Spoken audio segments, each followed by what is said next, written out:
নমস্কাৰ আমি পোহৰ বিচাৰি যাওঁ জয় জয়তে সমূহ অসমবাসী ৰাইজলৈ সদৌ অসম মইনা পাৰিজাতৰ তৰফৰ পৰা মহাৰজত জয়ন্তী উপলক্ষে অফুৰন্ত শুভেচ্ছা জ্ঞাপন কৰিছোঁ অসমৰ শিশুসকলৰ সৰ্বাংগীন বিকাশ সাধন কৰি প্ৰত্যেকগৰাকী শিশুকেই দেশৰ একোগৰাকী সুনাগৰিক ৰূপে গঢ় দিয়াৰ লক্ষ্যৰে 1950 চনত জন্ম লাভ কৰা সদৌ অসম মইনা পাৰিজাতে সুদীৰ্ঘ ৭৪ বছৰ শিশু সেৱাৰে মহাৰজত জয়ন্তীত ভৰি দিলেহি সেয়েহে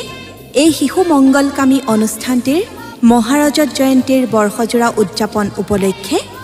এটি মহাৰজত জয়ন্তীৰ শীৰ্ষগীত মইনাসকললৈ আগবঢ়োৱা হৈছে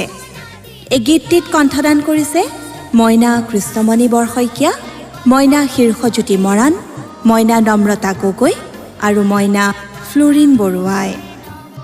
শিশু ভাস্কৰ হেমন্তৰাজ মৰাণৰ কথা সুৰ আৰু পৰিচালনাত গীতটি সংগীতেৰে সজাইছে পৰাগ বৰাই।